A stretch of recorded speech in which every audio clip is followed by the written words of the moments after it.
Hey there guys, in this video we're going to be going over some upcoming NeoVision's Awakening units.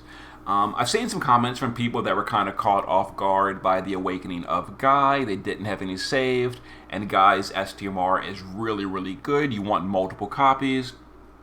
And people that have been like auto-fusing their guys can only make one copy, and it's kind of sad. So in this video, hopefully I can give you some heads up on other Awakening units coming in the future. Now this is based on the JP server. Sometimes Global changes things, they skip things, they mix the order up, etc. But this list is organized from top to bottom based on the order they were released in JP. So roughly you can expect this to be the order that they'll be coming to Global. Now to start off is Rubicant and Barbarisha. These two were already late, that's why they're in yellow. They've been delayed on Global. Global did confirm in the news that they are going to come. Unlike Zeal, who is pretty much dead in the water, they said Zeal is never coming, so he's not even on the list. But they did say Rubicant and Barbarisha will come to Global eventually. So, hopefully that happens eventually. Now, Rubicant in the JP server is a 5-star base, but for completion, I included his STMR so you can have an idea. It's an 80% magic with rogue materia with some fire resist. Now, because on Global he's a 4-star, they may alter things. I don't know, but there it is. The next one is Cid. Cid is a 5-star, so you shouldn't have been fusing him anyway. You should already be saving him. But he got an Awakening in JP. He's a Windlock Dragoon. Not meta or anything. His damage is definitely behind the real Dragoons, but if you give him like really powerful gear, or even go overboard with like, Ricard's STMR and card, he can do okay, but, it's kind of one of those situations where if you have things like Ricard's STMR and card, well, why are you using Cid instead of Ricard? Whatever. If you're a Cid fan, he's okay, but not meta. Next is Folka. She becomes decent as a NeoVision's Awakening. She gets, her base form gets an autocast where every single turn, at the start of the turn, she automatically refills 200 MP for the entire party. So she's really good for mana drain fights. There's a few trials from JP that mana drain your party like all the time, and Folka's really good for that. Her shift form is like a really bad water mage. Probably never going to use the shift form, but yeah, her base form is pretty good. Noreen, the NeoVision's Awakening, is another 5-star. It's terrible. Her NeoVision's form is just really bad, so we're going to skip over that completely. It's a DPS unit that just does terrible damage. Next is Blue Sky Bellefran. Now this is an event unit. You can't pull her, you never could, you never can. She was given for free during an old event. She's given, a new copy is given again during the Balthier event. The reason I'm including her is I wanted to mention, from the event, you could get her to EX3, but for those players that have the original copy of Fran, it might be worth more to make 2 of them NeoVision's Awakening instead of one EX3 and then one not NeoVision's, because her big thing, as a unit, she's worthless. She's worthless. But she does have a cooldown that buffs up Balthier's damage astronomically, and that's why people talk about Balthier, is because it's Balthier in combination with Fran. You have to have Fran for Balthier to do those big numbers. Now, if you have one copy of Fran from the event, you make her to EX3. EX3 will not change anything for her. It's a cooldown, not an SLB. On the other hand, if you make 2 copies of Awakening by using your shards to make the old one EX0, and then the new one is only EX2, you can then put 2 Frans in a party for trials and then run 2 Balthiers, or you can use both Frans to alternate turns when they're cooldown and make your Balthier burst harder more often. So I recommend, instead of jumping the gun going directly to EX3 on Fran and not Awakening your other one period, you want to consider Awakening both of them and skip the EX3. Now if you don't have the original Fran, not even an option, you just miss out. You can't run a double Fran, double Balthier setup. Unfortunate, but that is the nature of limited time units because Global doesn't have the Star Quartz shop. On JP, you could have bought the old Fran from the Star Quartz shop. Global, you can't do that. Anyway, Vayne is a 4-star that also gets Awakening. His Awakening is like a DPS. It's not good, just honestly speaking. Like it's okay, but not great. There is a Final Fantasy XII locked Chronicle battle, and if you don't have things like Balthier, you're going to want Vayne to carry the Chronicle battle because you can't bring anyone outside of Final Fantasy XII to it. His STMR is a 1000 flat stat materia. It's only usable on Vayne himself, so there's no reason to make multiple copies. For Vayne, go ahead and go straight to EX3 and not worry about it.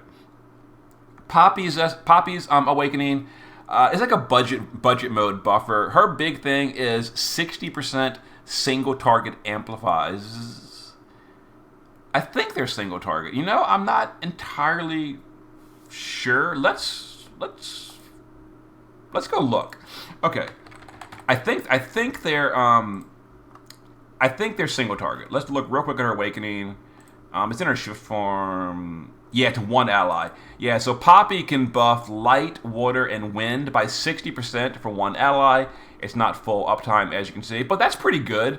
That's good for strategies like the Balthier strategy, or the VV strategy, or the Regina strategy in the future, where you're kind of like using multiple party slots to do 1 unit's worth of, or you're using one party slot to do multiple units worth of damage. For example, like VV, Marilith, and Steiner. If you give Poppy can't do fire, but for example, Leftia has a 100% single target fire amp. If you give that single target amp to a unit like VV or Regina, you're kind of like giving that single target 100% amp to 5 units or 3 units or 2 units in the case of Balthier and Fran. So Poppy's single target amps are pretty good if you're using units like Balthier or Regina or VV, or not VV for Poppy. But yeah, so other than that, not super great. The big thing is the 60% amp for a burst turn. Now in JP, Wakka got a Neovision's Awakening. We already got his 7-star on Global. That's why I didn't include the STMR info. We already have it, the 2-handed throwing weapon. But on JP, he got another upgrade during the Titus event, and he got Neovision's Awakening. So keep your Wakkas. You may have been, fusing them after getting his STMR on Global. Keep your extra copies. Don't fuse him, because he's now going to Neovision's Awakening, and he's a bonus unit yet again. His NVA is like a stronger version of Jesse. It does the all imperil, the defense spirit break, etc. He also has his LB available on turn 1 without having to use a master card. That's convenient. I still prefer Jesse overall because Jesse can entrust, Wakka cannot. But, Wakka is a bonus unit for the Vision World, a bonus unit for the Maul King coming up. So, yeah, keep your Wakkas and get him to EX3 when he releases. Now, Seymour is one you're going to want to also keep all your copies of, because Seymour's Awakening is a Dark Evoker. He's also a magical tank. Not really meta. He's, a 4-star unit. You can't expect him to be meta. He's usable, decent. There's not many Dark Evokers other than like Fenrir's. But yeah, the big thing with Seymour is this STMR is really good. It's a 2-handed staff, and as you know, variance is a thing now, with 180 magic and spirit and evocation stats. It gives, I think, 30% evo magic and evo damage. So this is really good for Yuna. It's also really good for other spirit DPS, like for example, Chow could use this and get double-handed variants, or just any mage's period. If you didn't pull any of the STMR 2-handed rods, you can use this instead. That being said, the only staff in peril is Yuna and Chow, or Kaito in Clash of Wills. But it's mostly for Yuna, but other units can use it as well. For example, the other evokers, Ferris, Terra, Lena, Rydia, they could all use this. Some of them would require equipped staff, but it's a 2-handed mage weapon. I really recommend you make multiple copies of this, just in case. I would say 2 or 3 is the good amount. I don't think you're going to need 4+, but at least 2, potentially 3, just to have. And now Nunaluska is a Neovision's Awakening. She's also an evoker, but she's pretty terrible. Kind of a wasted opportunity, because her LB, while it is really high modifier, it's non-elemental in JP, and that is just worthless, completely and totally worthless. That being said, Angela had the same problem in JP, where her LB was non-elemental, and Global changed Angela to be imbuable.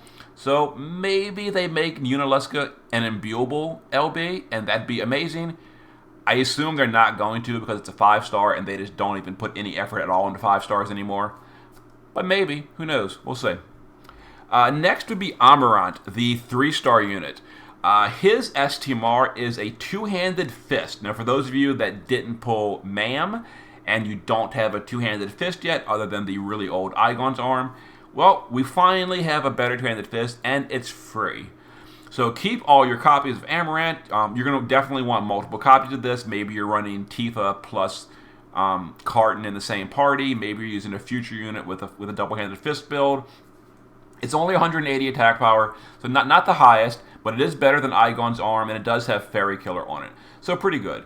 Now, as far as Amarant himself as a unit, he is a 3-star, so don't expect great things. He's like a normal attack chaining physical attacker. He's a little bit weird. He's good for auto battle strategies, like, set it and forget it, walk away.